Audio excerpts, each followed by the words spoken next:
Bom dia, meus irmãos. Mais uma manhã de domingo, continuidade dos nossos estudos da IBD no livro de Gênesis, tal como temos feito nas últimas semanas. Para tanto, vamos começar com uma oração. Pai, nós queremos agradecer mais essa oportunidade que temos de estarmos estudando a Sua palavra. Clamo a Ti, Senhor, Suas bênçãos sobre as nossas vidas, para que possamos, mais uma vez, compreender sobre esse texto aquilo que é a Sua vontade para as nossas vidas. Em nome de Cristo nós oramos. Amém.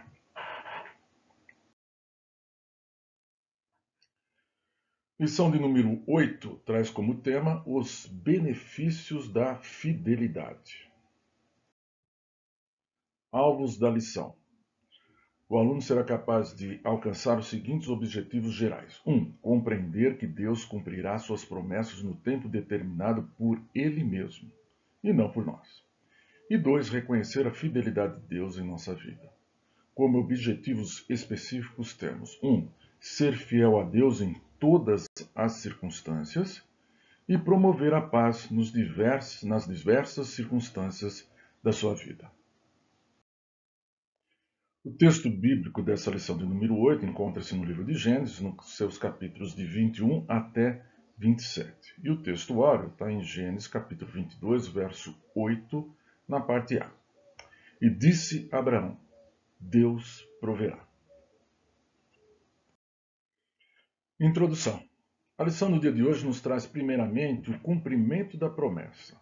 Já não é mais momento de espera, mas é o momento de desfrutar do cumprimento da promessa de Deus.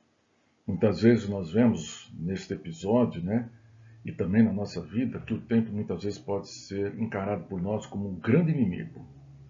A espera é um tanto quanto dilacerante, entristecido por isso, demora-se muito, não se sabe se essa promessa vai ser cumprida. Mas sem dúvida nenhuma é a melhor maneira de se expressarmos a nossa fé. É esperarmos no Senhor o cumprimento daquilo que Deus nos prometeu. É verdade que Abraão e Sara esperaram muito tempo e por muitas vezes agiram como nós. Descreram, não acreditaram no cumprimento da promessa. A grande lição que nós temos, na verdade, é de que entendemos que Deus cumpre suas promessas no tempo dele, não no nosso tempo, e que apesar da nossa incredulidade, Deus é fiel às suas promessas. Ponto número 1. O cumprimento da promessa. E o Senhor visitou a Sara, como tinha dito, e fez o Senhor a Sara como tinha prometido. E concebeu Sara e deu a Abraão um filho na sua velhice, ao tempo determinado que Deus lhe tinha falado. E Abraão pôs no filho que lhe nascera, que Sara lhe dera, o nome de Isaque. E Abraão circuncidou o seu filho Isaque quando era da idade de 8 dias, como Deus lhe tinha ordenado. E era Abraão da idade de 100 anos, quando lhe nasceu Isaque, seu filho. E disse Sara: Deus me tem feito riso. Todo aquele que o ouvir se rirá comigo. Disse mais: Quem diria a Abraão que Sara daria de mamar a filhos? Pois lhe dei um filho na velhice. Gênesis capítulo 21, versos de 1 a 7. Ponto 1. O cumprimento da promessa. Nós lemos nesse texto que acabamos de ver agora, no capítulo 21, a situação de cumprimento da promessa de Deus. Importante ressaltar, Abraão e Sara esperaram 25 anos pelo cumprimento dessa promessa com a chegada de seu filho. E nesses anos, houve muitos altos e baixos na vida desse casal. Costumo pensar, não como eu pensava quando era criança, achando, como já comentei, que os personagens bíblicos não eram humanos, eram sobre-humanos, que tinham capacidades muito maiores do que a nossa. Continuo achando agora, de que são homens e mulheres como nós. Portanto, durante esses 25 anos de espera da promessa, muitos momentos devem ter passado de duvidar, não crer. E tiveram lá seus problemas. Um episódio que é narrado no capítulo anterior do nosso estudo de hoje, lá no capítulo 20, é o episódio com Abimeleque. Abraão novamente mentiu e mostrando mais uma vez a sua fragilidade. Mais uma vez, tal como ele tinha mentido lá no Egito. Abraão, depois de sair lá daquele episódio de Sodoma e Gomorra, Ele sai e vai para a terra de Gerar. E lá tem um rei, né, um rei de Gerar, que é Abimeleque. E ele vai lá viver naquela terra, como nômade que era. E ele se preocupa, né, porque era costume da época, né, pegar-se como aliança mulheres para serem sua mulher, sua esposa, né?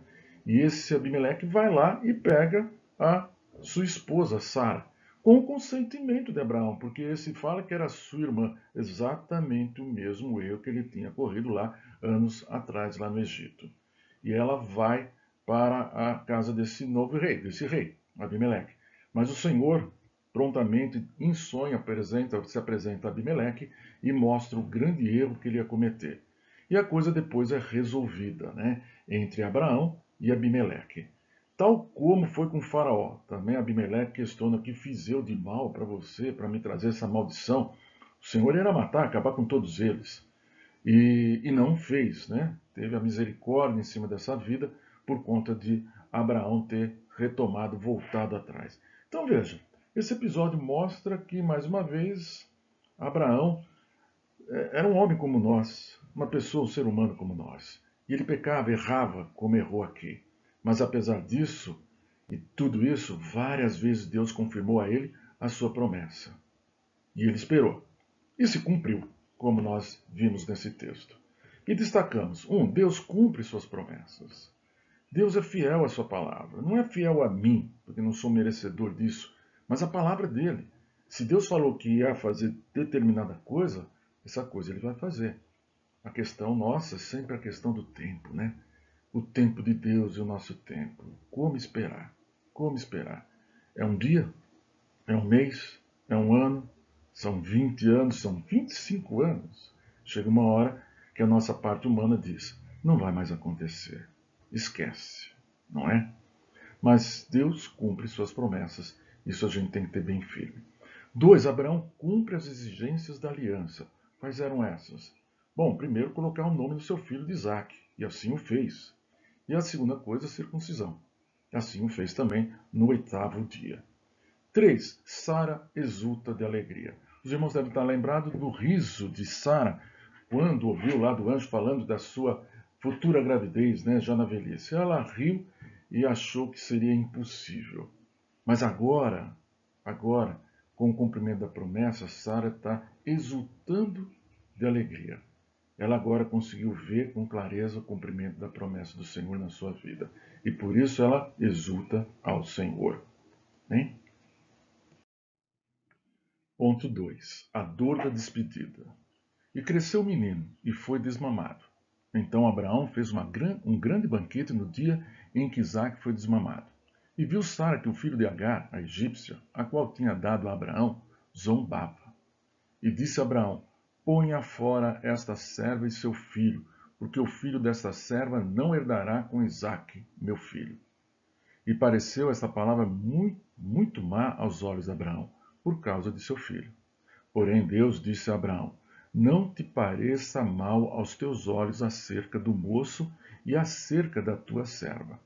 Em tudo que Sara te diz, ouve a sua voz, porque em Isaque será chamada a tua descendência. Mas também do filho dessa serva farei uma nação, porquanto é tua descendência. Então se levantou Abraão pela manhã de madrugada, e tomou pão e um odre de água, e os deu a Agar, pondo-os sobre o seu ombro. Também lhe deu o menino e despediu-a. E ela partiu, andando errante no deserto de Berseba. Gênesis capítulo 21, verso de 8 a 14. A dor da despedida. Sara, agora mãe, temendo que o filho da escrava pudesse pôr em risco a segurança e a herança de Isaac, exige de Abraão que despeça Agar. Surge uma crise. É claro que há uma crise muito grande aqui. Abraão sabe muito bem que é Isaac o filho da sua promessa, ele, herança da sua promessa, e não Ismael. Mas Abraão ama Ismael também. É seu filho. E é um menino que tem agora cerca de 17 anos e comete lá um erro de estar zombando do menino, do pequeno. E o que é que acontece num momento como esse? Uma crise se instala. Vemos aqui. Ponto 1. A crise muitas vezes é gerada em meio à celebração da vida. Parece que a linha é muito tênue entre uma celebração, uma alegria, e a tristeza, a amargura, uma angor. Você deve já ter passado por experiências como essa de algumas festas de comemoração e alguns atos impensados no meio disso trazem uma desgraça. Muitas vezes até morte no meio da festa. Ou no mínimo desavenças, brigas, tristeza, mágoas que se formam. É muito tênue essa linha. Essa crise pode muitas vezes, como aconteceu, num momento de descontração. A gente vê aqui que era um costume lá do Oriente Médio, até os dias de hoje, fazer-se uma festa, um banquete, quando uma criança desmamava. O desmamar lá era por cerca de volta de uns 3 anos de idade. E nosso querido Abraão está lá comemorando junto com a sua família. Mas surge a crise no meio de uma festa. 2. A crise é gerada quando o apego à herança suplanta o amor da família. O que aconteceu com Sara? Ela viu um perigo. A figura de Ismael era um perigo para a herança de seu filho. E quando ela vê Ismael zombando, brincando, fazendo brincadeiras inadequadas com seu filho, ela vê a oportunidade de acabar completamente, totalmente despedindo a Ismael e a sua mãe. E ela faz esse pedido. Quantas e quantas vezes, né? Nós vemos vários e vários exemplos de crises nas nossas famílias por conta de uma herança. O dinheiro, a herança, bens, muito mais importante que o amor da família. Quantas e quantas famílias despedaçadas por conta disso. Isso continua até os dias de hoje, porque o amor na família não é maior do que o amor ao dinheiro. Sara é tomada por ciúmes doentio. Quando nós somos tomados por um sentimento assim doentio, nossos olhos se fecham. Nós não conseguimos ver a um palmo na frente do nosso nariz. Nós não conseguimos interpretar o que é o certo e o que é o errado. Nós só conseguimos ver a nossa dor. E nada mais. E Sara trazia dor. Com certeza. É o ponto 4. Sara traz as marcas de uma insegurança vivida por muitos anos. É a rejeição por não poder ser mãe. Até os dias de hoje é extremamente importante a maternidade, mas naqueles dias você não era uma mulher completa se você não dava à luz, se você não gerava um filho para o seu marido. Você não era uma mulher completa. E a Sara trazia essas marcas profundas na vida dela. Quanto trauma devia ter no meio dela, quanta tristeza, quanta amargura. E ela aproveita e descarrega nesse momento de fúria tudo aquilo que ela trazia de tristeza e amargura na vida dela. Sara não podia ver além dos limites da sua própria tenda, porque afinal Deus tinha planos para Isaac como herdeiro da promessa feita a Abraão, seu marido, mas também tinha promessas para Ismael. Tinha planos para a vida dele, que se cumpriram, independente do que Sara está fazendo. Porque aquilo que Deus promete, ele cumpre, independente da nossa ação. Ponto número 3. O propósito de Deus na despedida. E consumida a água do odre, lançou o menino debaixo de uma das árvores, e foi assentar-se em frente, e afastando-se à distância de um tiro de arco, porque dizia, que eu não veja morrer o menino. E assentou-se em frente, e levantou a sua voz, e chorou. E ouviu Deus a voz do menino, e bradou o anjo de Deus a Agar desde os céus, e disse-lhe, que tens, Agar? Não temas, porque Deus ouviu a voz do menino desde o lugar onde está. Ergue-te, levanta o menino e pega-lhe pela mão, porque dele farei uma grande nação. E abriu-lhe Deus os olhos, e viu um poço de água, e foi encher o odre de água, e deu de beber ao menino.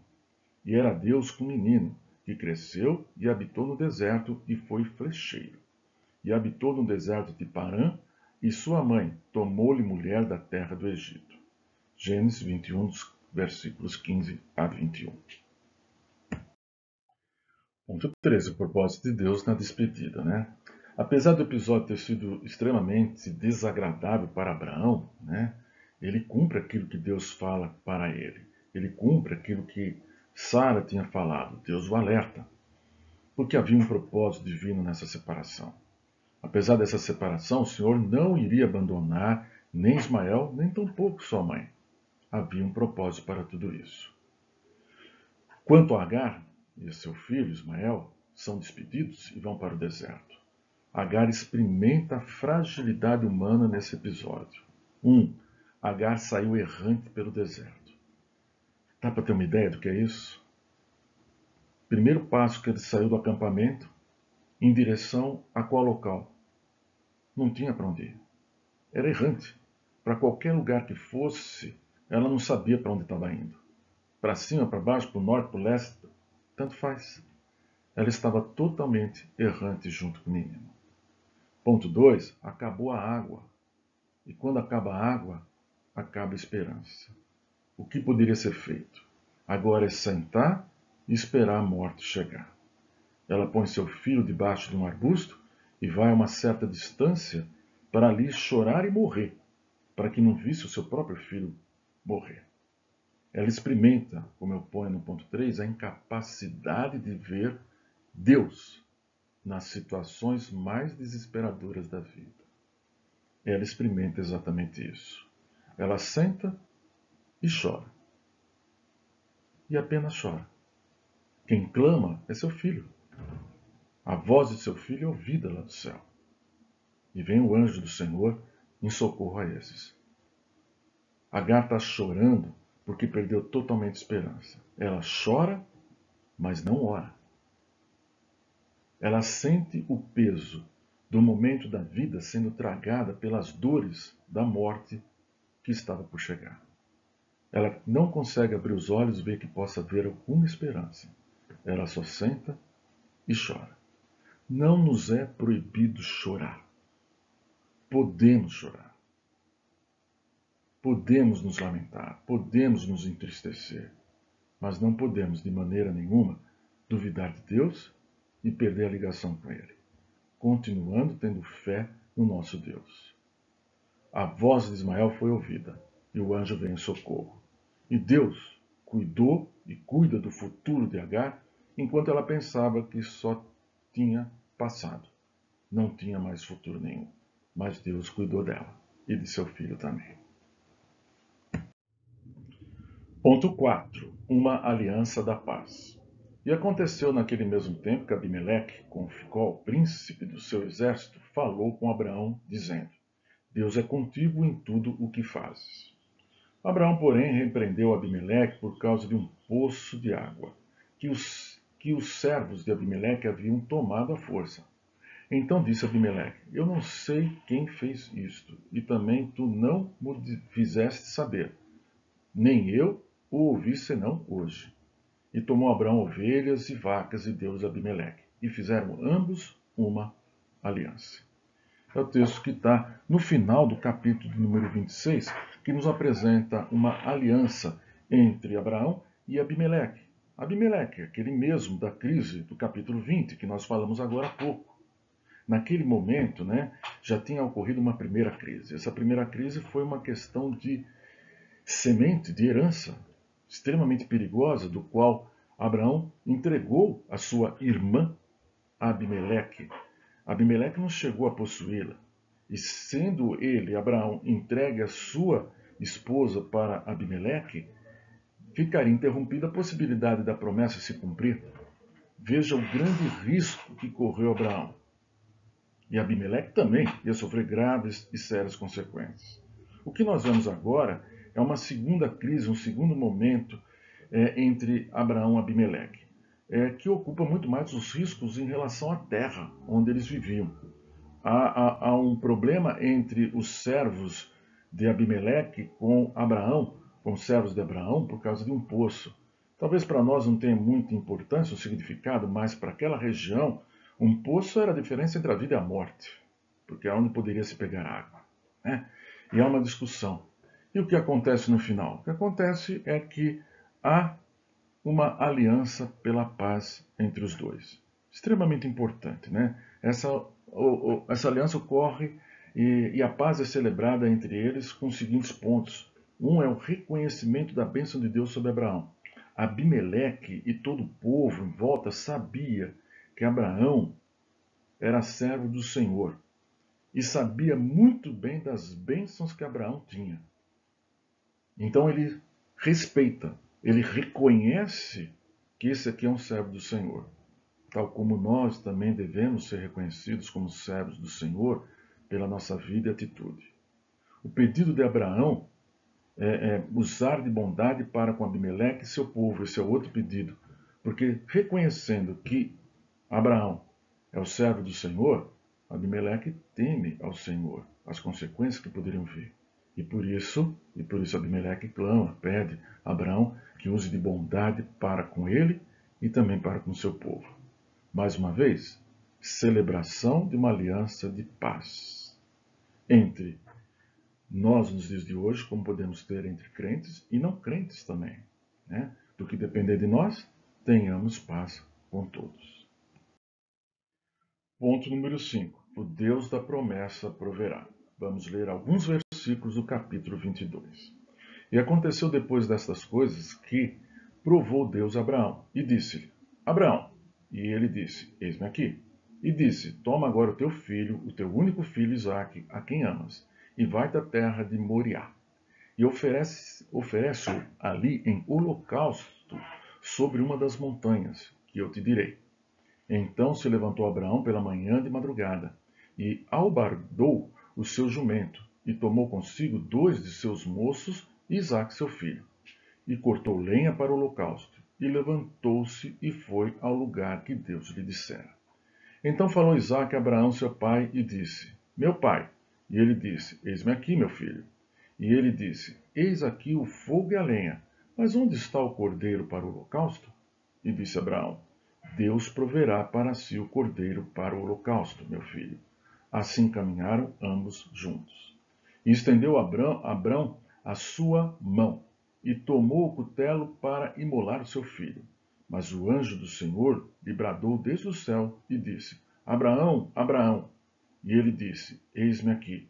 Então disse: Não estendas a tua mão sobre o moço, e não lhe faças nada, porquanto agora sei que temes a Deus, e não me negaste o teu filho, o teu único filho.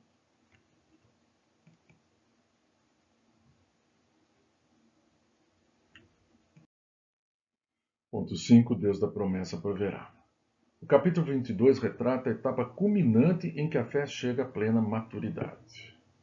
Abraão esperou 25 anos pelo cumprimento da promessa, com seu filho amado, Isaque. E agora Deus pede seu filho em sacrifício? O que fazer? Eu tenho certeza que você, meu irmão, já deve ter parado alguma vez e deve ter pensado nesse texto a respeito da atitude de Abraão. E talvez tenha pensado: e eu, no lugar de Abraão, o que faria? O que fazer? Quanta agonia, quanta dor, quanta tristeza. Não sei exatamente o que você faria, nem eu. Mas mesmo apesar de toda essa dor, tristeza, agonia, Abraão decidiu obedecer ao Senhor. O que Abraão ia aprender sobre as exigências e a provisão de Deus serviria de base para o entendimento dos heróis da fé que o seguiriam a ele. Assim como nós aprendemos também com essa experiência de Abraão. Terrível experiência, mas que provou a sua fé e mostrou que, apesar dos erros que ele cometeu como homem que era um homem de uma fé inabalável. O Deus da promessa proverá. 3 circunstâncias nessa narrativa devem nos chamar a atenção. Veja, primeiro, Deus manda Abraão à terra de Moriá para oferecer sacrifício. O que tem isso de importante? O que tem de importante é a distância do acampamento de Abraão até a terra de Moriá era uma viagem de 3 dias. 3 dias. Ele prepara tudo direitinho e sai logo pelo cedo e vai caminhando durante esses 3 dias. Com certeza 3 dias angustiantes. Mas o que a gente pode tirar disso? 3 dias era o tempo necessário para Abraão considerar bem o que estava por fazer. Os irmãos entendem, pegaram a lenha, né? Chamaram 2 servos para ir com ele e foram caminhando. Claro que durante esse período ele podia mudar de ideia. Né? O sacrifício deveria ser feito lá na terra de Moriá. Tem 3 dias para caminhar. 3 dias? 3 dias muita coisa acontece. Inclusive eu posso me arrepender do que eu tinha pensado e voltar atrás. Por que isso? Deus mandou para Moriá e não pôde fazer ali mesmo o sacrifício? Ou não sabe ser tão longe? Era o tempo que Abraão tinha para fazer essa consideração, para que ele não agisse no impulso das emoções.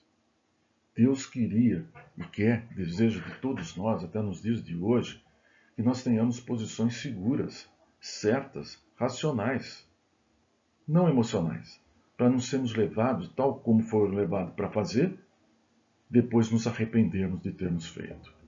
Portanto, foi o tempo propício para que ele tomasse uma decisão madura. E essa decisão foi tomada, como os irmãos bem sabem.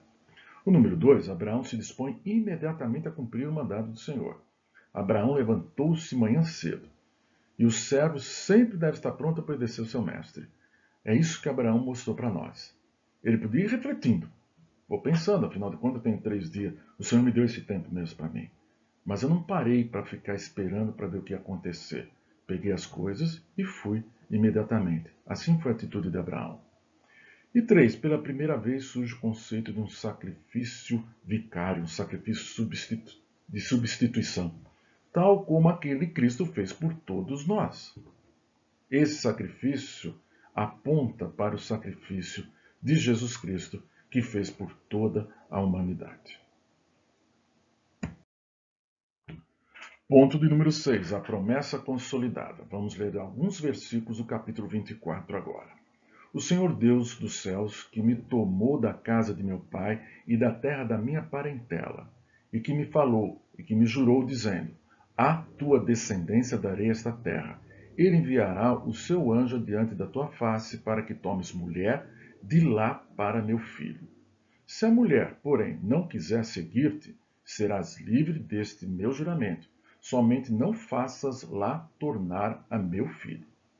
E sucedeu que, antes que ele acabasse de falar, eis que Rebeca, que havia nascido a Betuel, filho de Milca, mulher de Naor, irmão de Abraão, saía com o seu cântaro sobre o seu ombro. E chamaram a Rebeca e disseram-lhe: irás tu com este homem? E ela respondeu: irei. E Isaque trouxe-a para a tenda de sua mãe, Sara, e tomou a Rebeca, e foi-lhe por mulher, e amou-a. Assim Isaque foi consolado depois da morte de sua mãe. A promessa consolidada. Abraão toma providência para que Isaque constituísse família e assim pudesse cumprir a promessa de Deus. Não é que Abraão estava ajudando a Deus, mas ele está cumprindo aquilo que é a vontade de Deus. Nós temos nesse pequeno trecho, nesse capítulo de Gênesis, uma das histórias mais importantes e relevantes daquilo que é a vontade de Deus para nossas vidas. Nossos relacionamentos. Nós vemos que Abraão manda seu servo ir à sua terra, buscar uma noiva para o seu filho. Abraão não queria que a esposa de Isaque viesse do meio de onde ele vivia, dos cananeus. Abraão indica que a promessa deveria ser cumprida dentro do seu povo. Assim deveria ser. Sendo que os cananeus, isso a gente sabe muito bem, depois nos outros livros que nós vamos lendo, na palavra de Deus, que os cananeus eram idólatras. E sendo idólatras, não deveria ser Isaque a misturar-se com este povo. Não seriam esses herdeiros da promessa.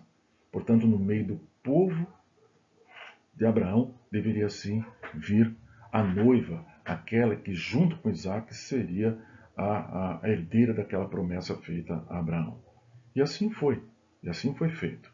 E assim, o servo, tem um texto muito bonito, que os irmãos podem ler em casa com mais calma, nesse capítulo.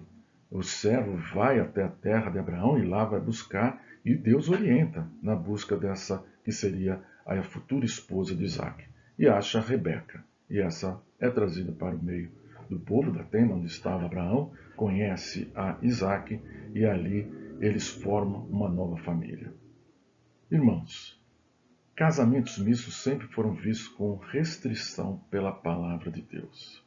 Na nossa vida, nós temos vários tipos diferentes de relacionamentos.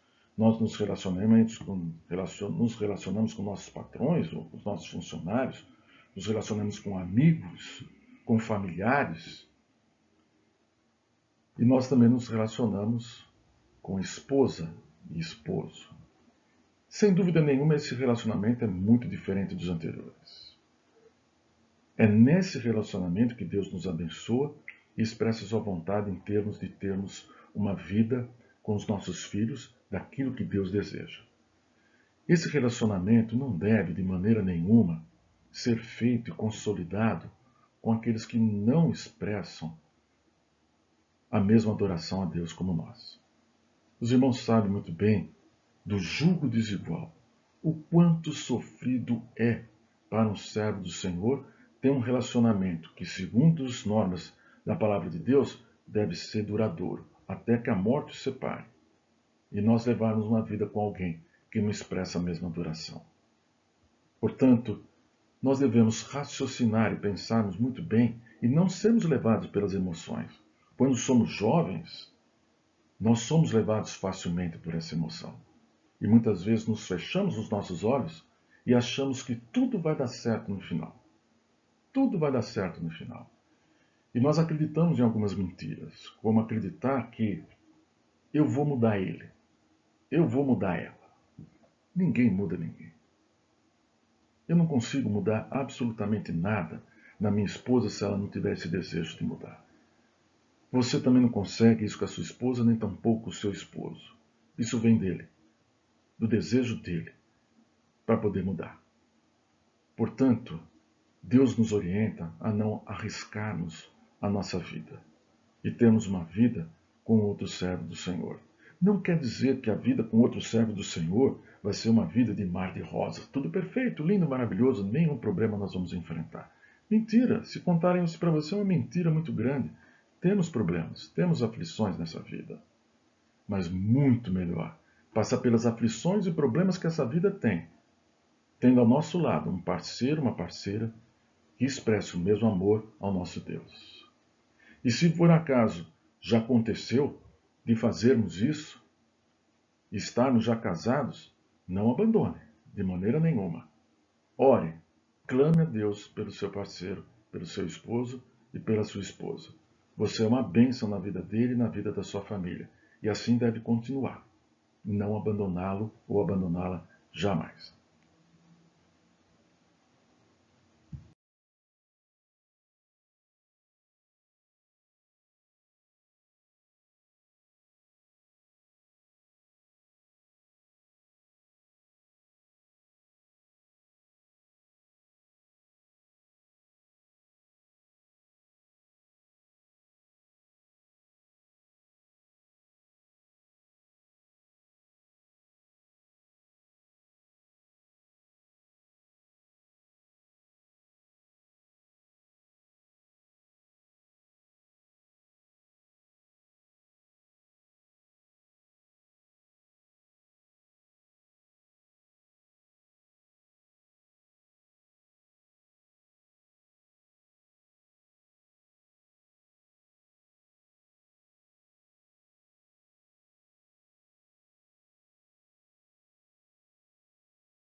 Ponto número 7, o herdeiro da promessa. Nesse capítulo número 25, nós vamos ver o desfecho da vida de Abraão. E a continuidade da promessa feita a Abraão na pessoa de Isaac, né? E a continuidade da bênção também na vida de Isaac. nós destacamos algumas coisas, como, por exemplo, Abraão, mesmo com idade avançada, se dispõe a um novo casamento. Sara já é morta, e agora ele tem um novo casamento. E nesse novo casamento, sua esposa Quetura lhe dá 6 filhos. Abraão acaba morrendo, já com 175 anos, como diz o texto bíblico, em boa velhice. Com a morte de Abraão, quem assume a liderança da família é Isaac, seu filho. Isaac, seu filho, também tem seus problemas ao longo da sua vida, né? Ele havia desposado Rebeca aos seus 40 anos e durante mais de 20 anos ele está orando a Deus pela situação da sua esposa, que também era estéril. Finalmente o Senhor cumpre aquilo que é a promessa para a vida de Isaac. Assim como foi para Abraão, ele é o herdeiro da promessa. E nesse sentido ele precisava ter filhos, né? E Deus cumpre essa promessa. Mesmo que demore, no seu tempo ele cumpre. E Rebeca dá à luz. E dá à luz a 2 meninos. E esses meninos são aqueles que vão seguir o caminho para a herança da promessa do Senhor. Aquilo que nós vamos ver nos próximos capítulos ou nas próximas lições a partir do próximo domingo. Ok? Concluindo agora a nossa lição, vemos alguns pontos. Ponto 1. Devemos esperar o tempo de Deus para a manifestação da sua vontade em nossas vidas. Deus é sempre fiel às suas promessas. 2. A atitude de Abraão no episódio com Abimeleque nos faz lembrar do conselho de Paulo. Se for possível, quanto estiver em nós, tende paz com todos os homens. Romanos capítulo 12, verso de número 18. É certo que muitas vezes a paz não depende apenas de nós, né? Mas se estiver ao nosso alcance, nós devemos procurá-la. Número 3. Quando nos dispomos a fazer a vontade de Deus e nos manter fiéis a Ele, Deus mesmo dispõe as coisas a nosso favor. E assim estamos encerrando a nossa aula desta manhã, mais uma vez esse slide com as referências desse estudo, desejando a todos vocês e meus irmãos um ótimo domingo, que Deus possa abençoar a sua vida e também abençoar toda essa nova semana que agora se inicia. Até mais.